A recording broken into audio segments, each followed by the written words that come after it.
نحمده ونصلي على رسوله الكريم اما بعد. بزرگان محترم، آپ سب جانتے ہیں کہ ہم ایک نکاح کی مجلس میں جمع ہیں، اور نکاح حضرت نبی کریم صلی اللہ علیہ وسلم کی عظیم سنت ہے، اور سنت کا جو راستہ ہے وہ مجھے اور آپ کو اور ہر مسلمان کو اپنی منزل تک پہنچانے والا ہے، اور ہماری منزل ہے جنت. ہماری منزل جنت ہے. اسی لیے قرآن کریم میں اللہ تبارک و تعالیٰ نے 18ویں پارے میں یہ ذکر کیا ہے کہ الذین یرثون الفردوس ہم فیہا خالدون، کہ یہ جو جنت ہے، جنت الفردوس، تم اس کے وارث ہو. کیوں؟ ہم سب کے جد امجد یعنی حضرت آدم علیہ السلام وہ کہاں سے تشریف لائے؟ دنیا میں جنت سے تشریف لائے. اور آج بھی شریعت کا یہ قانون ہے کہ باپ اور بیٹے کا مذہب اور دین ایک ہو تو وہ ایک دوسرے کے مال، جائیداد اور ترکے میں وارث بنیں گے، ورنہ وہ وارث نہیں ہوں گے. مان لو اللہ نہ کرے باپ مسلمان، بیٹا غیر مسلم، تو دونوں ایک دوسرے کے مال میں وارث نہیں ہوتے. ایک مذہب ہونا ضروری ہے، ہم دین ہونا ضروری ہے. تو اسی طرح حضرت آدم علیہ السلام ہمارے جد امجد ہے، اور وہ جنت سے یہاں تشریف لائے ہیں. اب حضرت آدم علیہ السلام کا دین یہی دین اسلام ہے. ہر نبی کا دین ایک ہی ہے، لیکن نبی جب آتا ہے نیا نبی تو تھوڑی سی تبدیلی ہوتی ہے. لا الہ الا اللہ ہر زمانے میں رہا. حضرت آدم علیہ السلام سے لے کر حضرت عیسیٰ علیہ السلام تک سب نبی نے کیا کہا؟ لا الہ الا اللہ. ہاں، محمد الرسول اللہ، اس کی جگہ پھر جو نبی ہوا اس کا نام ہوتا تھا کہ بھائی رسول پر ایمان لانا یہ ضروری ہے، کہ موسیٰ رسول اللہ، عیسیٰ رسول اللہ. لیکن دین سب کا ایک ہی رہا ہے. ہاں، اس میں تبدیلی ہوتی رہی ہے. جیسے بچہ چھوٹا ہوتا ہے تو ہم اس کے لیے کپڑا بناتے ہیں تو اس کا ناپ لیا جاتا ہے. پھر وہ اور بڑھتا ہے، جوان ہوتا ہے تو جیسے جیسے سائز بڑھتی جاتی ہے، قد بڑھتا جاتا ہے، اسی طریقے سے لباس بھی بدلتا جاتا ہے، سائز اور ناپ بھی بدلتا جاتا ہے. تو دین اسلام جو ہے وہ آیا تو اسی طریقے سے دھیرے دھیرے آ کر پھر جیسے بچہ ہم سب جانتے ہیں کہ وہ جوان ہوتا ہے اور عمر کا ایک حصہ آتا ہے کہ پھر وہ اس کی ہائٹ آگے نہیں بڑھتی، پھر وہ کمپلیٹ ہو جاتی ہے، مکمل. اسی طرح دین بھی حضرت نبی کریم صلی اللہ علیہ وسلم پہ آ کر کیا ہو گیا؟ مکمل ہو گیا. اسی لیے اللہ تبارک و تعالیٰ نے یہ آیت کریمہ نازل فرمائی کہ الیوم اکملت لکم دینکم واتممت علیکم نعمتی ورضیت لکم الاسلام دینا. تو دین جو ہے وہ سب کا ایک رہا ہے. اب یہ سنت تو میں یہ کہہ رہا تھا کہ حضرت آدم علیہ السلام کے دین پر ہوں گے اور ہم حضور کے امتی ہیں تو جنت کے ہم وارث بنیں گے، جبکہ دونوں کا دین کیا ہوگا؟ ایک ہوگا. تو یہ سنت والا جو راستہ ہے یہ ہمیں اپنی منزل سے ملانے والا ہے، منزل تک پہنچانے والا ہے. اسی لیے شاعر نے کہا ہے کہ نقش قدم نبی کے ہے جنت کے راستے، نقش قدم نبی کے ہے جنت کے راستے، اللہ سے ملاتے ہیں سنت کے راستے. ہاں، اور شیخ سعدی علیہ الرحمہ نے کہا ہے فارسی زبان میں کہ خلاف پیمبر کسے رہ گزید، خلاف پیمبر کسے رہ گزید، کہ ہرگز نخواہد و منزل رسید. مپندار سعدی کے راہ صفا، تمارف جز در پے مصطفیٰ. وہ یہ کہتے ہیں کہ پیغمبر کے رستے کو چھوڑ کر، سنت کو چھوڑ کر کسی اور راہ پر چلو گے تو منزل تک نہیں پہنچ پاؤ گے. ہاں، سعدی یہ بات گانٹھ باندھ لے، یہ سمجھ لے کہ اگر جنت کو پانا ہے، منزل تک پہنچنا ہے، تو حضور کے نقش قدم پر چلنا ضروری ہے۔ ہم آج جس ملک میں رہ رہے ہیں، آج کا جو دور ہے وہ فتنوں کا دور ہے۔ ہر دن نئے نئے فتنے رونما ہو رہے ہیں۔ جب میں ان جیسے نوجوان کو دیکھتا ہوں کہ وہ نکاح کے بندھن میں بندھ رہے ہیں، شرعی طور پر جو ہے نکاح کر رہے ہیں، آپ کو میں بتا نہیں سکتا کہ دل سے کتنی خوشی ہوتی۔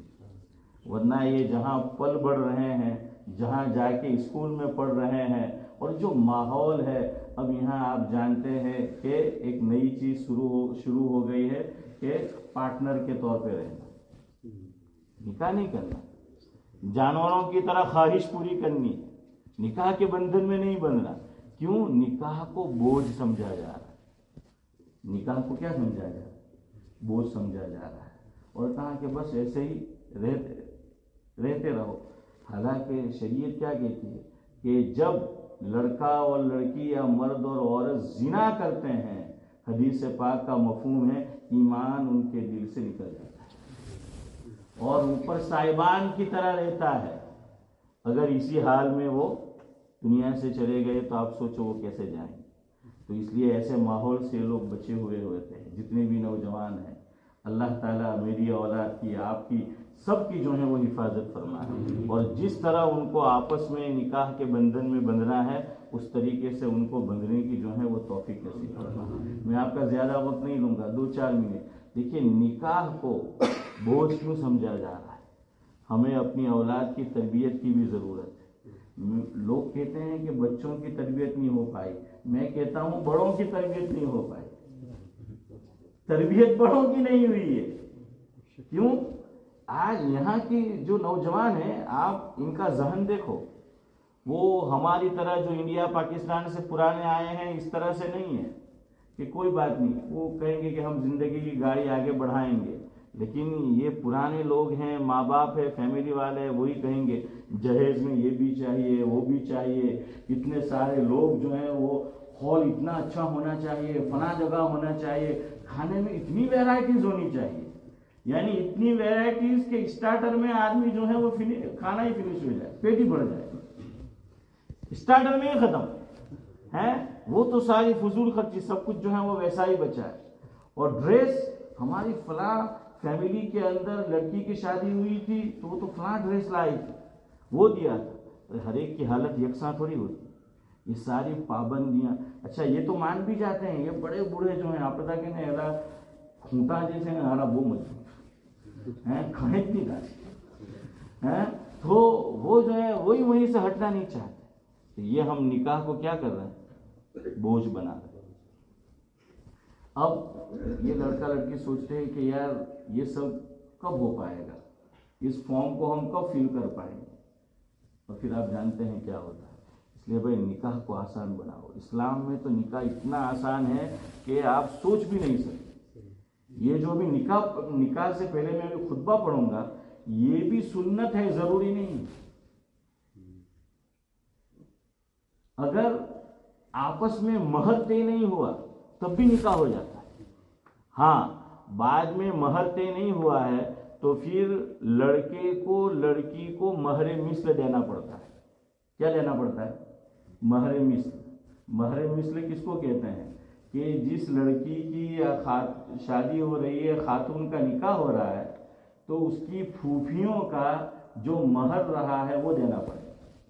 اور اگر پہلے سے طے ہے تو آپس میں جو بھی سیٹنگ ہوئی ہے وہ ہے، تو اب ایسی صورت میں بیچارے دلہنیاں کی لال بھی ہو سکتی ہے کہ بھائی پہلے سے جو ہے طے نہیں کیا۔ لیکن میں یہ بتا رہا ہوں کتنا آسان، خطبہ بھی ضروری نہیں، مہر بھی پہلے سے طے کیا تو طے نہیں کیا تو نکاح ہو جائے گا۔ مہر مثل وہ پھر آئے گا، وہ ایک الگ بات ہے۔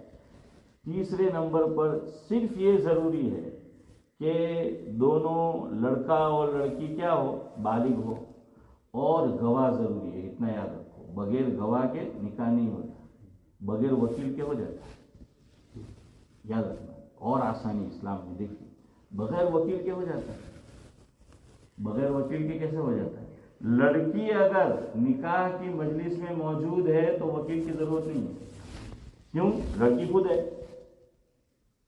تو جب لڑکی خود موجود ہے تو پھر نکاح کی ضرورت ہے، وکیل کی ضرورت نہیں رہتی. اب کس کی ضرورت رہ گئی؟ 2 گواہ کی جو ہے وہ خالی ضرورت رہے گی. اچھا پھر اس کے بعد ولیمہ ہے جنہیں اپنا آج دھتنگ بنائے گا. تو اب وہ دیکھیے حضور نے کیسا ولیمہ کیا ہے کہ کہاں جن کو دعوت دی بھائی آپ کے گھر میں کیا پکایا ہے وہ لے کر آؤ، سب کو کہا کہ وہ لے کر آؤ، وہ لے کر آئے، کھلا دیا، ولیمہ ہو گیا. اچھا لڑکی والے کی طرف سے تو اسلام میں کھلانا ہے ہی نہیں. ارے بھائی ماں باپ لڑکی کو دے رہے، اس سے بڑی قربانی کیا ہو سکتی. لیکن ہمارے یہاں اس میں بھی جھگڑا. دیکھیں ہمارا تو جان میں ان کے پچا ماں باپ ہے، تو جان نہ آوا پہلا نہیں جان لے ہاں تو پہلا نہیں جان جیسے لوگ کر لیے. اب اسلام میں بھی نہیں ملا. اگر تمہیں جو نکاح کتو آسان مسجد میں ہو یہ اچھا ہے، سنت ہے، مستحب ہے. لیکن کبھی ایسی سچویشن ہو جائے، میں ترغیب نہیں دے رہا کہ مسجد میں نہ کرو، ضرور مسجد میں نکاح کرو. کیوں؟ حضور نے ترمذی شریف کی روایت ہے اعلنوا هذا النکاح وجعلوه فی المساجد او کما قال علیہ الصلوۃ والسلام. لیکن اگر نہیں ہو تو تب بھی. اب آپ مجھے بتائیں کتنا آسان. اچھا اب ہمارے یہاں نیا ٹرینڈ ہے ٹھیک ہے کہ બે વસ્તુ પૂછવામાં આવે શાદી ઠીક છે. અમારી પોઈરીનું તમારા હાથે કરે તો ખરા તમારા હાથે, પણ તમારા ઘરમાં ડસ્ટબિન છે?